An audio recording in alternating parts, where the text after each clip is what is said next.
வெண்ணிலா cup cake செய்ய தேவையான பொருட்கள் பார்த்துடலாம். வெண்ணெய் 100 கிராம், முட்டை 2, பால் 55 gram, vanilla essence 2 gram, baking powder 5 gram, maida 160 gram, தூள் சர்க்கரை 100 கிராம், உப்பு 2 சிட்டிகை. ஃபர்ஸ்ட் மிக்சிங் பவுலில் பட்டர் ஆட் பண்ணிக்கலாம். அதோட பவுடர் சுகர் ஆட் பண்ணி ஸ்பேட்சுலா வச்சு நல்லா மிக்ஸ் பண்ணிக்கணும்.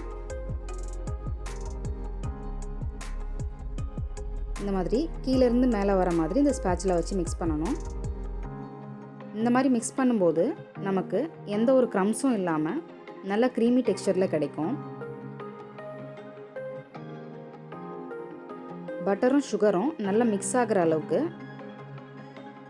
ஸ்பேட்சுலா வச்சு மிக்ஸ் பண்ணணும்.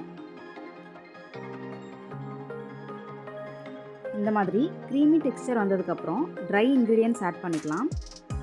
இதில் மைதா, பேக்கிங் பவுடர் அண்ட் சால்ட் நான் மிக்ஸ் பண்ணி வச்சுருக்கேன். கொஞ்சம் கொஞ்சமாக ஆட் பண்ணும்போது நமக்கு லம்ஸ் இல்லாமல் பேட்டர் நல்லா கிடைக்கும். செகண்ட் பார்ட் ஆட் பண்ணிக்கிறேன். இது நம்ம ஸ்பேட்சுலா வச்சும் மிக்ஸ் பண்ணலாம், ஹேண்ட் மிக்சர் வச்சும் மிக்ஸ் பண்ணிக்கலாம்.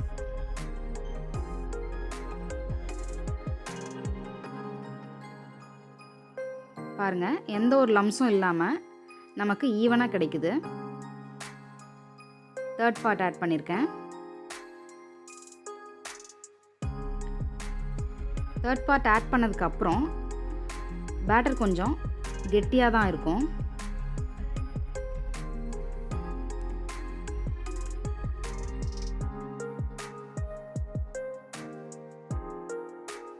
இப்போ நம்ம எக் ஆட் பண்ணிக்கலாம்.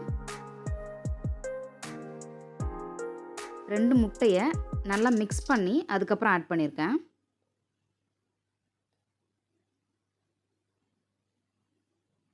ஹேண்ட் மிக்சர் வச்சு தான் இப்போ நான் மிக்ஸ் பண்ணிகிட்ருக்கேன்.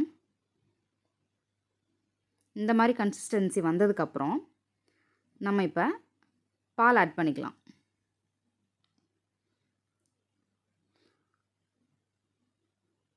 பால் நீங்கள் கொஞ்சம் கொஞ்சமாகவும் ஆட் பண்ணிக்கலாம்.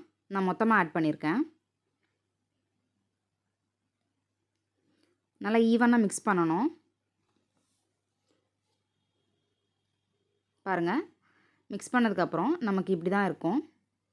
லாஸ்ட்டாக வெண்ணிலா எசன்ஸ் ஆட் பண்ணிக்கலாம். வெண்ணிலா எசன்ஸ் ஆட் பண்ணதுக்கப்புறம் கட் அண்ட் ஃபோல்ட் மெத்தட் தான் நம்ம யூஸ் பண்ணணும். அப்போ தான் அந்த எசன்ஸ் ஃபுல் பேட்டரில் கரெக்டாக மிக்ஸ் ஆகும்.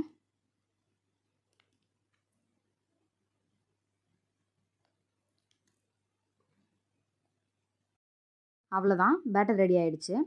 இப்போ நம்ம இதை கப் கேக் மோல்டுக்கு ட்ரான்ஸ்ஃபர் பண்ணிக்கலாம். நான் பைப்பிங் பேக் யூஸ் பண்ணி அந்த கப்பில் பாதி வர அளவுக்கு நான் ஃபில் பண்ணுறேன். பேக்காகி வரும்போது நமக்கு ஃபுல்லாக கிடச்சிரும். நீங்கள் ஸ்பூன் வச்சு கூட இந்த பேட்டரை அதில் போடலாம். நான் 2 கப் கேக்கில் சாக்லேட் வச்சு அதை ஃபில் பண்ணிக்கிறேன். மற்ற 2ல் டூட்டி ஃப்ரூட்டி போட்டுக்கிறேன். அண்ட் இதில் சாக்கோ சிப்ஸ் ஆட் பண்ணிக்கிறேன். 10 மினிட்ஸ் ப்ரீ ஹீட் பண்ணியிருக்கேன். 180 டிகிரி 18 மினிட்ஸில் வச்சு பேக் பண்ணி எடுத்துக்கலாம். பாருங்கள், எவ்வளோ சூப்பராக ரெடி ஆகிருக்குன்னு. டூத்பிக் வச்சு செக் பண்ணிக்கலாம். நல்லா ஆறிடுச்சு. இப்போ ஓப்பன் பண்ணி பார்க்கலாம்.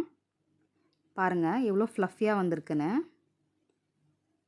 பாட்டமில் எதுவும் ஒட்டாமல் நல்லா வந்திருக்கு. பாருங்கள், சாக்கோ சிப் வச்சு பண்ணது ரொம்ப சூப்பராக இருந்துச்சுங்க. பாருங்கள், எவ்வளோ சூப்பராக பேக் ஆகியிருக்குன்னு. அடுத்து நடுவில் சாக்லேட் வச்சு பண்ணியிருந்தது இவ்வளோ சூப்பராக மெல்ட் ஆகி வந்திருக்கு பாருங்கள். இது plain vanilla கப் கேக்ஸ். நான் கொடுத்த மெஷர்மெண்ட்டுக்கு மொத்தம் 12 கப் கேக்ஸ் பண்ணலாம். நீங்களும் இதை வீட்டில் ட்ரை பண்ணி பாருங்கள். இந்த வீடியோ பிடிச்சிருந்தா மறக்காமல் லைக் பண்ணுங்கள், ஷேர் பண்ணுங்கள், சப்ஸ்கிரைப் பண்ணுங்கள்.